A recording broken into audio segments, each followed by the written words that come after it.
গতকাল সন্ধেবেলাতে বানিয়েছিলাম কিছুটা পিঠের পায়েস, তার সাথে বেশ কয়েকটা মালপোয়া। আসলে তাতাই না বেশ কয়েকদিন থেকে আবদার করছিল, মা আমাকে কটা মালপোয়া বানিয়ে দেবে। আমি না আজ করে দেবো, কাল করে দেবো এই বলে বলে আর করেই দেওয়া হচ্ছিল না। গতকালে সন্ধেবেলা থেকেই ওয়েদারটা বেশ ভালো ছিল, একটু একটু বৃষ্টি পড়ছিল, হালকা ঝোড়ো হাওয়া দিচ্ছিল। ভাবলাম চলো আজকেই করে ফেলা যাক। তো পিঠে বানানোর জন্য একটা প্রস্তুতি নিচ্ছিলাম, ঠিক তখনই আবার আমাদের কুট্টুসবাবু ফোন করলো। তো ওনার সাথে ফোনে কথা বলতে বলতে বাকি প্রিপারেশনগুলো নিচ্ছিলাম। দুটো বাটির মধ্যে আমি একটাতে নিয়ে নিয়েছি খানিকটা দুধ, আরেকটাতে নিয়েছি গরম জল।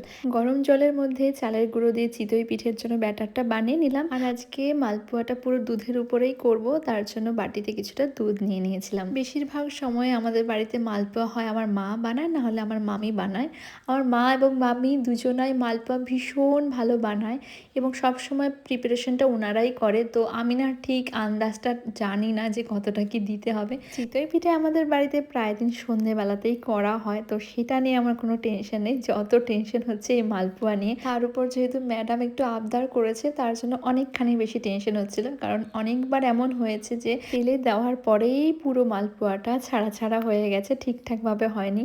তার জন্য আমি ভীষণ ভয়ে ভয়ে পুরো ব্যাটারটা গুলেছিলাম। তো চলো পিঠের প্রিপারেশন নিতে নিতে তোমাদের সাথে খানিকটা গল্প করে নিই।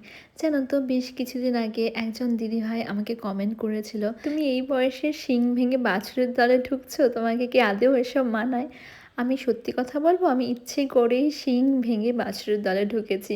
কারণ এই বয়সে শিং নিয়ে লোকের পেছনে আমার ছোটাছুটি করার একেবারেই ইচ্ছে নেই। আর এই শিং ভেঙে বাছুরের দলে ঢুকেছি বলেই হয়তো আমার মেয়েদের সাথে আমার এত সুন্দর বন্ধুত্বপূর্ণ সম্পর্ক রয়েছে। না হলে দেখা যেত ওই সারাদিন লোকের পেছনে কুটকাচালি করছি, পিএনপিসি করছি। আপনিও শিং ভেঙে বাছুরের দলে ঢুকুন, দেখবেন খুব ভালো লাগবে। আর জীবনটা খুব সুন্দরভাবে উপভোগ করতে পারবেন। নিজের পরিবার পরিজন সন্তানদের সাথে সম্পর্কটা আরও ভালো হবে। যাই হোক, আমার চিতই পিঠে কিন্তু খুব সুন্দর হয়েছে, কিন্তু মালপোয়াটা একটু গড়বড় হয়েছে। মালপোয়াটা একটু শক্ত শক্ত মনে হচ্ছিল, তার জন্য তার মধ্যে আমি আবার একটু ময়দা বেশি করে দিলাম। দেন খুব সুন্দরভাবে মালপোয়াগুলো হয়েছিল। জানো তো আজকে চিতই পিঠে করার কিন্তু কোনো রকম প্ল্যানিং ছিল না, কিন্তু মা কোচবিহার যাওয়ার সময় বেশ কিছুটা খিচুড়ি গুড় জাল দিয়ে ফ্রিজে রেখে গেছিলো।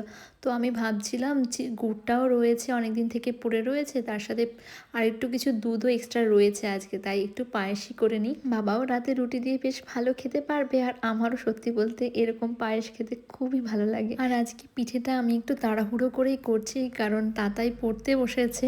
আমি চাইছিলাম ওকে একটু সারপ্রাইজ দিতে, মানে পড়ে উঠেই যেন ও দেখতে পারে যে ওর জন্য আমি মালপোয়া করেছি। কারণ আজকে যে মালপোয়া বানানোর একটা প্রিপারেশন নিয়েছি সেটা ও জানেই না, তো ও দেখলে তো খুবই খুশি হয়ে যাবে, সেটাতে আমারও বেশ ভালো লাগবে।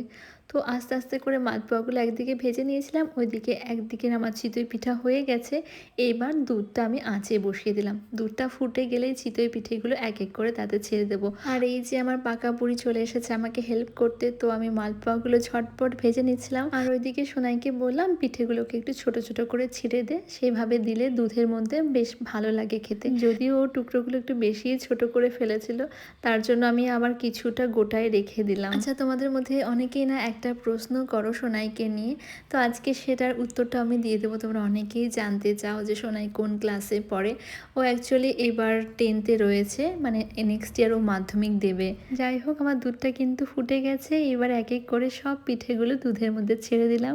ওইদিকে সোনাই বলছিল চলো না মা একটু বাইরে যাই, কি সুন্দর হাওয়া দিচ্ছে, বিদ্যুৎ চমকাচ্ছে। তাই গ্যাসের ফ্লেমটা লো করে দিয়ে আবার খানিকটা বাইরে গিয়ে ঘুরে আসলাম। চৈত্র মাসে এরকম ওয়েদার, এরকম আবহাওয়া অনেক বছর পেলাম। আমরা যখন ছোট ছিলাম সেই সময় চৈত্র মাসে এরকম আবহাওয়া থাকতো, কিন্তু মাঝে দিয়ে কিছু বছর চৈত্র মাসে একদমই ঝড় বৃষ্টি হতো না। আর এই দেখো আমার মালপোয়া হতে দেরি, তাতাই বুড়ির আর খেতে দেরি নেই। তবে কোনটা ছেড়ে কোনটা খাবে এই নিয়ে ওর বেশ খানিকটা কনফিউশন ছিল। তো আজকের ভিডিওটা কেমন ছিল অবশ্যই জানিও।